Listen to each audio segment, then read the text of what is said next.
खुलुमबाय लोगोफोर, नोंथांमोनखौ गोदान क्राइमनि स्टोरियाव बरायबाय।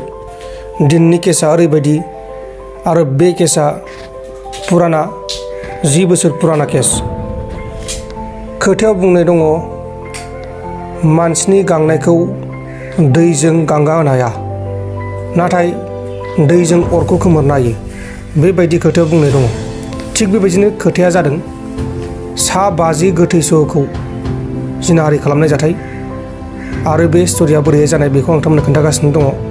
जुदि नोंथांमोना भिडिअखौ नायना मोजां मोनदोंब्लाथाय भिडिअखौ लाइक खालाम आरो चेनेलाव गोदान फैदोंबाथाय चेनेलखौ साबस्क्राइब खालामबानो जाबाय आरो बेबायदिनो गिथाव बाथाव स्टोरि लाबोबाय थागोन। नोंथांमोना सापर्ट खालामबानो जाबाय। दा जोङो स्टोरिखौ बेखेवनोसै। क्या दफा लगती है इस पर? इसमें हमने एक तो 297 लगाई है, यानी मुर्दे की बेहुरमती करना, लाश की बेहुरमती करना। ठीक है।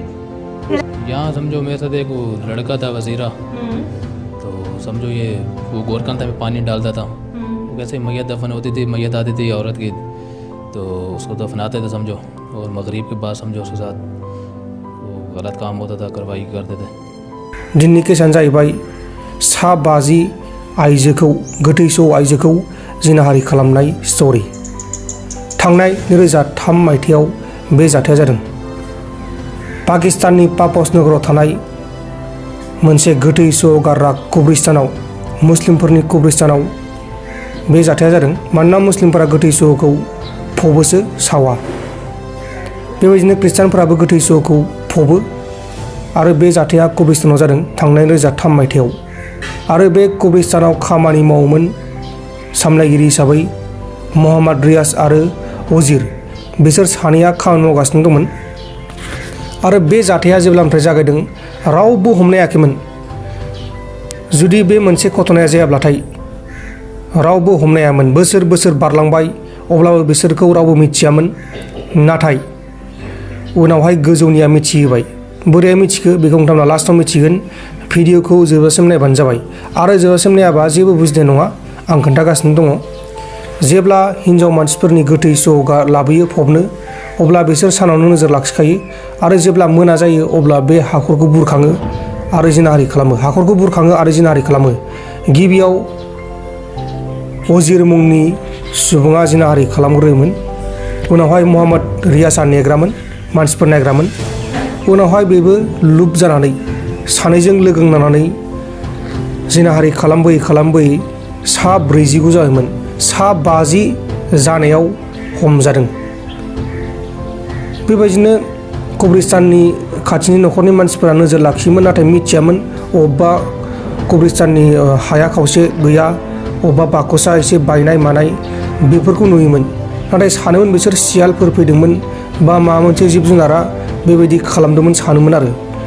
नाथाय बेबायदिखौ ताल लायामोन आरो बिसोर बे जाथायखौ हर गेजेराव खालामोमोन। हर गेजेरनि 2, 3 बा 12 बाजिनिफ्राय बिसोर खालामोमोन। ओरैबायदि गिथावना खालामोमोन। आरो जेब्ला 2011 फैयो अब्लासो दायनिगिरिया हमजायो। दायनिगिरि मोहम्मद रियाज आरो वजीरा हमजायाखै। मानोना वजीरा मोहम्मद रियाजनि मेलेमारि जेंनानि थाखाय थाफानाय सासे लोगोसोमोन, मोदाय बायदिसोमोन। मानोना बेना मेलेमा मोजां नङामोन। आं खोन्थागासिनो दं, नोंथांमोना बुजियाखै जानांगौ। जेब्ला 2011 मोनफैयो अब्ला मोहम्मद रियाजआ डिउटियाव हारसिं फैयो। वजीरा फैफादों जानांगौ, मानोना वजीरा बेनि मेलेमारि जेंनानि लोगोसो। आरो बियो जेब्ला सासे आइजोखौ फुं बायदियाव फबदोंमोन आरो मोनानि 2 रिंगासोआव हाखरखौ बुरखांनानै जिनाहारि खालामबाय थानायाव ओरैबायदि आसरित जादों, बे आइजोआ थांखांफिननाय बायदि जादों आरो मेगनफोरा गोजा गोजा जाजोबदोंमोन। ओरै नायनानै गोजा गोजा जायोना सोरनाबा सोरनाबा, बेबायदि जादोंमोन। नाथाय थैनायसोमोन आइजोआ। बे दिननिफ्रायनो मोहम्मद रियाजआ हमजादों। जेब्ला बे जिनाहारि खालामबाय थादोंमोन अब्ला आइजोआ एक फाजैनो थांखांनाय बायदि जानानै मेगनखौ बेल्लाव बेथाव नायो आरो बेखौ बुथारनो नागिरो। नाथाय मोहम्मद रियाजआ गिनानै होसिख्रावो। होसिख्रावनायाव साखाथिनि मानसिफोरा ओंखारबोजोबो आरो हर गेजेरावनो बेहाय मानसिफोर ज' जायो। उनावहाय रियाजआ मानसिफोरनि सिगाङाव गासिबो जाथायखौ खोन्थायो जे आङो 2003 मायथाइनिफ्रायनो बेबायदि खालामबोगासिनो दङ। आंजों लोगोआव सासे लोगो दंफायो अजिर, नाथाय बे दिनै डिउटियाव फैयाखै, आं हारसिंमोन डिउटियाव, बिदि होनना बुङो। आरो उनावहाय साखाथिनि मानसिफ्रा पुलिसखौ लेंहरो। पुलिसखौ लेंहरनायनि उनाव मोहाम्मद रियाजखौ पुलिसा लाङो। उनाव सोंनाय फिन्नाय खालामो। सोंनाय फिन्नाय खालामनायनि उनाव मोहाम्मद रियाजखौ थैजासिम जोबथेसालिनि साजा फोसावनाय जायो। मोहाम्मद रियाजनि माखासे इन्टारभिउ दङ, आं दहायबो नोंथांमोननो क्लिप देखायखांबाय। बेनो जाबाय मोहाम्मद रियाजनि क्लिप। माखासे बाथ्राखौ खोनासंदो। आरो बे जाथाया रियेल आरो सैथो जाथाय। माखासेफोरा नंखाय सानो, नाथाय नंखाय नङा। बे जेनमिन जाथाय नोंथांमोना दासिमबो नुगोन निउस पेपारफोराव जुदि नंखाय सानदोंब्ला।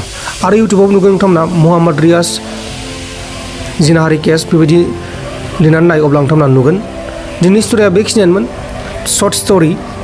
सा 50 आइजोनि गोथै सहखौ जिनाहारि खालामदों। आरो उनावहाय मोहाम्मद रियाजखौ एरेस्ट खालामखांनायनि उनाव मोहाम्मद रियाजआ वजिर मुंनि गावनि लोगोखौबो डिउटि मावो होनना बुंदोंमोन, नाथाय साखाथिनि मानसिफोरा मोहाम्मद रियाजखौल' नुयोमोन, अजिरखौ नुवामोन। उनावहाय पुलिसफोरा अजिरखौ नागिरो। अजिरखौ नागिरनायाव पुलिसा अजिरनि जेबो मोना, जेबो न'खर बिमा बिफानि मुं जेबो मोना। उनावहाय सानो बेखौ, आरो पुलिसफोरा बुङो बे अजिरा बेनि मेलेमारि जेंनानि थाखाय जानाय लोगोसोमोन होननानै। दा बेखिनियानोमोन केसआ लोगोफोर।